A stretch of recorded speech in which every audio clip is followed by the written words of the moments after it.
Top EU leaders traveled to Kiev today in a show of Western support for Ukraine in its fight against Russian aggression.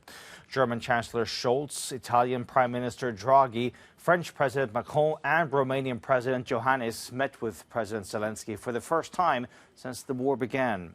The heads of states discussed Ukraine's accession to the European Union as well as plans to rebuild the country.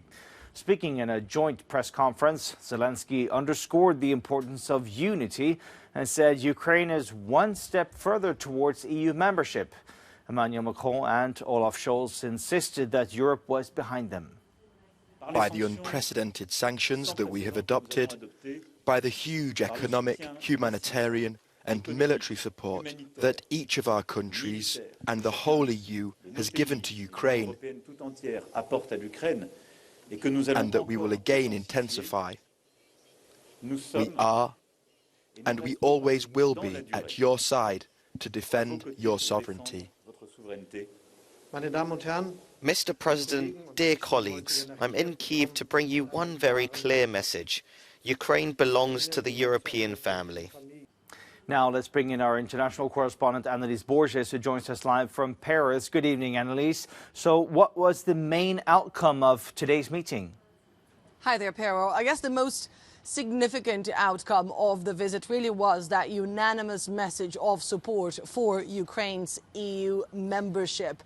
All leaders, including, of course, Mario Draghi, Olaf Scholz and Emmanuel Macron, spoke about the importance of Ukraine deciding its own future and the fact that the country definitely had a place in Europe. They were all effectively welcoming Volodymyr Zelensky into the bloc. And this is significant because these three leaders in particular took quite some time to travel to the Ukrainian capital. It took them more than 3 months, and they were preceded by several other Eastern European leaders, but also EU representatives who travel there to show their support towards Ukraine. Many Ukrainian authorities perceived this as a divide between Eastern European leaders who really meant what they said in terms of support, financial but also military support, and others more perhaps more distant leaders, those in the west of Europe who still had business to attend to. For example, of course, Emmanuel Macron had an election here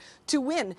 There was a perception that these leaders had other priorities, and today they were all trying to dissipate that image, trying to show that they really mean business. And they were not only there to talk about politics and to talk about this accession, but they were also talking about financial commitments. They were talking about military commitments. France promising another lot of Caesar long-distance artillery to Ukraine, and of course talking about how they are going to try and push Russia to accept a UN-brokered deal that would see Ukrainian exports of grains resume once again.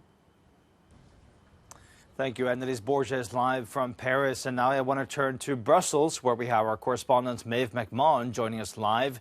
Maeve, good evening to you. Today we heard from these 4 European leaders in Kiev that they support Ukraine's efforts to become a candidate to join the EU. At the same time, Portugal's Prime Minister told the FT this week that a candidate status would risk giving false expectations. So where does the EU stand on this? And I mean, is it possible to bring Ukraine into the bloc right now? Two very good questions. Well, that announcement is coming today from Kyiv on the day of that visit of those 4 leaders is huge news for Ukraine. Of course, it doesn't reflect the opinion of all EU heads of state. We will hear hesitance next week in that EU summit from countries like Portugal, as you mentioned, also Denmark and also Hungary, with the Hungarian Prime Minister known for his close ties to Viktor Orban.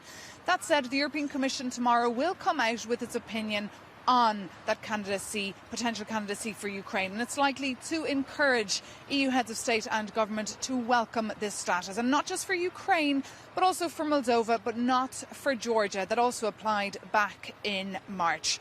But in the meantime, if they do receive that candidacy at that summit, it won't mean that Ukraine will enter the bloc overnight. It will come with strings attached. And also what happens when a country becomes a candidate, it then enters into negotiations. It needs to start reforming and open up 35 various different chapters that cover all areas of EU policy.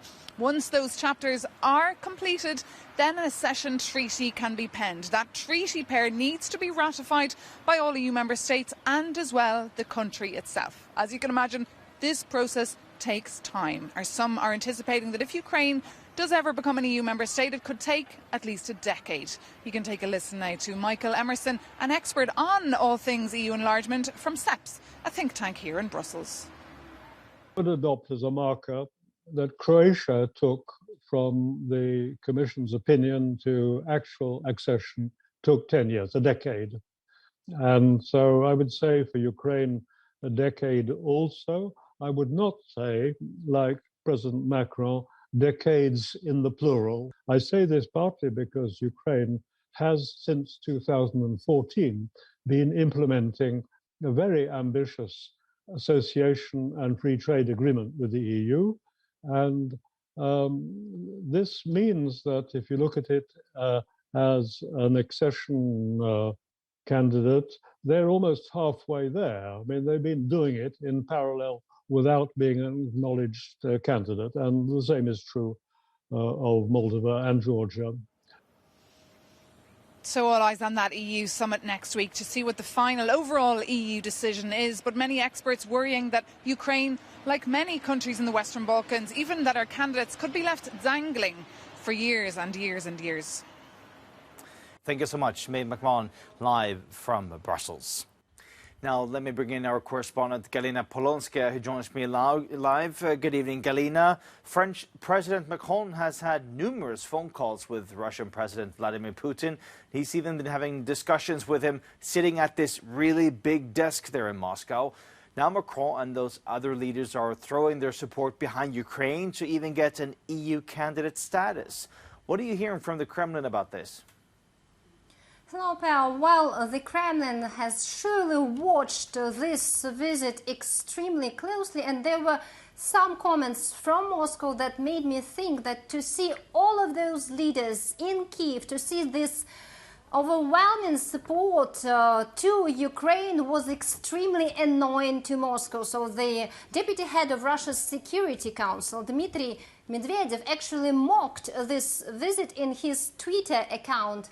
He described the leaders not by their names, but as, and I quote, European fans of frogs, liverwurst and spaghetti who promised Ukraine EU membership and old howitzers. He said that this visit was with zero use and warned that the clock was ticking. And earlier, Medvedev wrote in his telegram that in the nearest future Ukraine may disappear from the world map. And there was another signal, let's say, coming from Moscow today. The gas supplies were lowered down via Nord Stream pipeline. They were reduced by Russia. Gazprom says that the official reason is some problems with the equipment deliveries from Canada. And the Russian ambassador to the EU said that if those problems are not solved, Russia could suspend definitely gas supplies via this pipeline. But some analysts indeed think that this is a clear message from Moscow, because when it happened, Zelensky was talking about the 7th package of sanctions, about the gas embargo from Russia.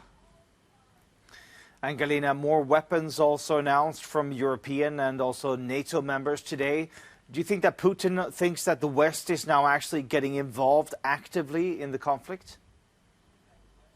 Well, Russia keeps on accusing the West of pumping weapons into Ukraine. It says that it is the West behind Ukraine's back, advising it to stop all the negotiations with Russia. And we have heard various warnings from Vladimir Putin. He promised a lightning-fast answer to the West if it gets involved in Ukraine. And a couple of days ago, he said that if Ukraine gets the long-range missiles, then Russia would hit those targets that it had not hit in the past.